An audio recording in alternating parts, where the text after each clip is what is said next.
Thank you. Okay. Okay. Thank you so much. Message for Errol Spence Jr. What do you think? Oh, I think he needs to come back and keep forward, never give up. I think this is boxing. You win or loss, but you need to be there. All the best. Ahead of the highly anticipated rematch between Terence Crawford and Errol Spence, Spence has been seen training alongside Canelo Álvarez. Interestingly, these are Crawford's next two opponents, as he is set to first face Spence again, before moving up to the super middleweight division for an undisputed title fight against Canelo Álvarez. Man. Yes, sir. It's not 13. It's 13. Say, man, we working, man. We working. You know what, you didn't wake me up. Yeah, bro. Hey, going on vacation, not bringing your running shoes. It's like going on a dinner date and not bringing your wallet, man. God damn, man. We went, man. We went on. Man, I stay fit, you dig? Yes, sir. And no, it's not tucked in. This is tucked in. Say, man, we're working. You know what I'm saying? Wake me up for real, bro. Going on vacation without your running shoes is like going on a dinner date without your wallet. Come on, man, goddamn. Baby, we working, we grinding, we wet, man. Today, March 1st, 2025. Y'all gotta stop capping on me, man. The only reason I look 08 in that picture is because I hate on like 3 Twitters. The plan for Errol Spence is to meet Terence Crawford at a catchweight, as it's seen more as a tune-up fight for Crawford, who hopes to make light work of the same man that gave him the biggest win of his career. Interestingly, Spence and Canelo Álvarez have linked up to exchange ideas ahead of the bout. For Canelo, there's not much he needs to take from Spence, just the feeling and experience of preparing for a fight with Terence Crawford in the opposite corner. For Spence, however, there's a lot to learn, especially if he wants to avoid becoming a sacrificial lamb for Crawford like he did the last time. With PBC. And there's already chatter. First fight, Charlo. At the end of that, they say, Errol Spence. Being a superstar as you are, is that something you're looking to be a part of in the future? It's something I definitely consider, but right now, I'm just my 100% focus on Terence Crawford. Like, I told my boy John, I already caught the biggest fish in Texas. About to get out here and get it in. I see the water.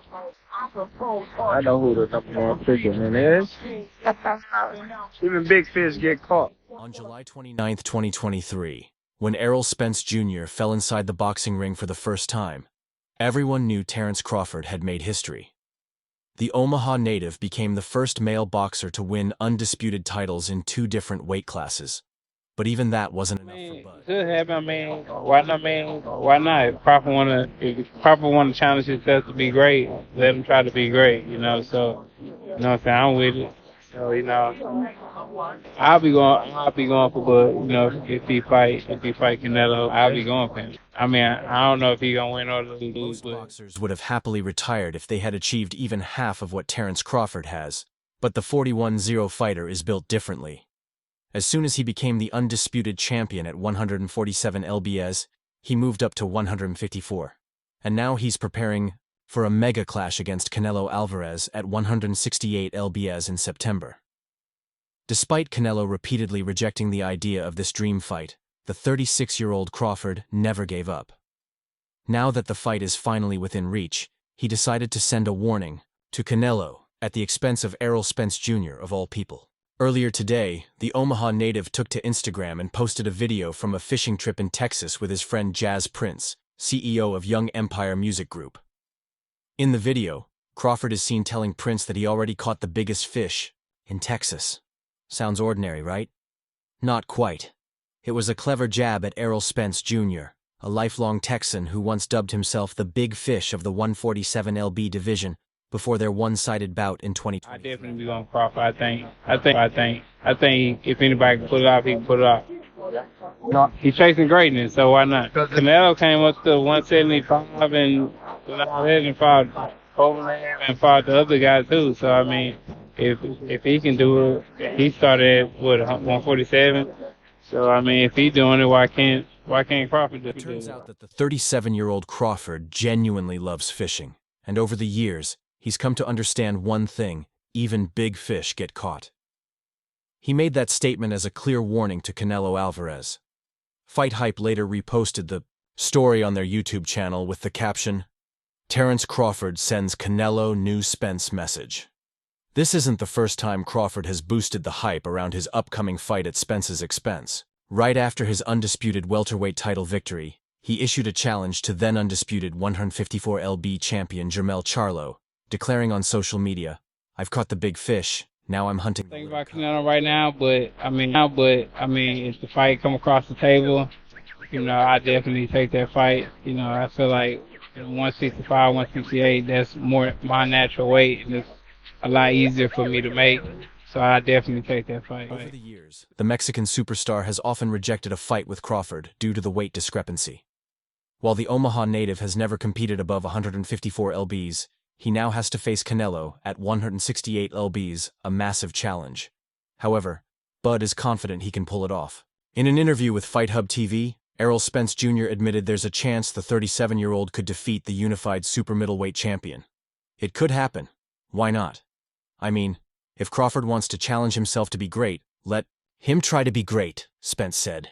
He made it clear that if the fight happens, he'll be rooting for Crawford. If he fights Canelo, I'll be going for him. I don't know if he's going to win or lose, but I'll definitely be going for Crawford. Talking about Canelo or nothing, like it's been all Terence Crawford.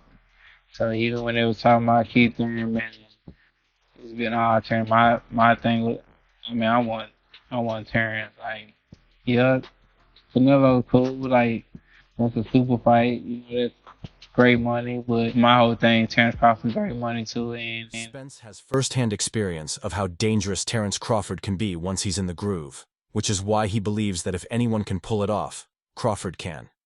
He's chasing greatness, so why not, stated the Texan.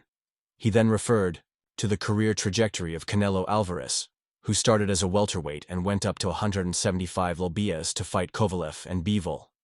He started at 147, so if he did it, why can't Bud do it? Spence asked the interviewer. It was definitely surprising to see Errol Spence Jr. supporting his former opponent, showing there's respect between them. However, Crawford's newest chapter has cast a shadow over their respect-driven connection. Or, is he simply baiting Canelo Álvarez? Let us know your thoughts down Álvarez below. thinks you're not a 54 pounder. Not a 54 pounder. In other words, you say, nah, he's too. That's his take. There's a reason why Israel was so respectful in the fight. Anytime I let my hands go, he either grab me or move. For the bigger guy, you should have been walking me down. You should have been bullying me. Canelo can say what he said. He just doesn't feel like you're a 54 pounder. He believes that you're a real weight class. I feel as if, this is, he is fighting boxing today. I feel like this fight right here is like the last of the Mohicans. We both coming in an era where Floyd Mayweather was #1 pound for pound, Showtime, and HBO, and that type of thing. So, As the biggest active star in the sport, Álvarez has won world titles in 4 weight classes and will look to become a 2-time undisputed champion in the super middleweight ranks on May 3rd, when he faces new IBF world champion William Scov. One wonders if, given a second chance, Terence Crawford might take back his words. Or did he truly believe his statements, unlike arrows that never return, could somehow be reeled in? Controversy erupted after the former undisputed welterweight champion questioned Errol Spence Jr.'s legacy and his place in the Hall of Fame. The backlash from those remarks continues to follow Crawford, who is currently preparing for what could be the biggest fight of his career, a highly anticipated showdown with Canelo Álvarez. Weight class. It's not Canelo for trolling. I just want to know if I'm too small for 168. A lot of people my whole life been doubting me. I know I'm smaller than Canelo. I know I'm smaller than these guys. Yeah, but Canelo's pretty short too. Canelo's Yeah, your height. we're the same height. We're the same height. Exactly, for a 68 Crawford has pound. long stated that a victory over Canelo would cement his legacy among boxing's all-time greats, and many believe he's capable of pulling it off. But the question remains, does this rise to legendary status mean those who paved the way or helped elevate him through competition are now somehow diminished? Ironically, his recent comments about Spence may do more to undercut his own legacy than to boost it. Boxing analyst Showbiz the Adult didn't hold back in response, stating, Terence Crawford was trash on his own. The controversy began during a conversation between Crawford and MMA legends Kamaru Usman and Henry Cejudo, in which Crawford recounted his lifelong dream of becoming a world champion. All the crazy stuff about me going up, having a tough time, but he went up in weight and lost. That's the difference. I went up weight and won. He went up and lost. You know, so let's not do that, Canelo. Massive. And you mentioned Floyd. Obviously, Floyd and Manny, a lot of people thought happened way after it should have happened. You guys are both in your prime right now. You guys are both two of the top 5 pound-for-pound fighters in boxing. This is the biggest fight in boxing right now. Definitely, and that's what I've been seeing. You know, you got two guys, top 3, pound-for-pound. Crawford did clarify that he considers himself a fan of Errol Spence. What upset him, he said, was the way critics continued to downplay his accomplishments, even after moving up in weight to face and defeat Spence. They're trying to blemish my accomplishments just to boost him, he said. Despite the criticism, Crawford has undeniably carved out a Hall of Fame-worthy career. At this stage, he could retire and be honored in Canton without much debate. But when asked if Spence belongs in the Hall of Fame, Crawford hesitated. Right now, no, Crawford replied, before explaining further. He fought in one division. They already called him a weight bully. He beat a Kell Brook coming off of a loss and an eye injury. You know, he beat Sean Porter. Wonderful things in the sport of boxing, especially the amateur. We're giving them the compensation for stepping in the ring and winning those big tournaments. Last night was a great event. I think they're only going to get bigger and better. Listen, we're looking forward to you in the ring. There's loads of things going around at the moment, including a big clash with Canelo Álvarez. Can you tell us what's going on in that situation, and can that happen next? Emphasized that he doesn't dislike Spence, but in his honest assessment, he's unsure if the Texan has done enough to earn a Hall of Fame induction. Showbiz, the adult, pushed back, acknowledging that Kell Brook was compromised when he faced Spence, still recovering from an eye injury sustained against Gennady Golovkin. However, he pointed out that Brook was arguably in worse shape both mentally and physically when he fought Crawford 3 years later. Brook was depressed, he said. The analyst went further, referring to Amir Khan, an Olympic silver medalist and former world champion, as another example. Amir Khan was completely cracked, he said, with the implication clear. If Crawford discounts Spence's resume by citing the conditions of their shared opponents, he's also undermining his own achievements. So he's cutting down his own resume. The Nebraskan should refrain from such attempts. Stop doing that. I think you're great. Please stop doing that, bro.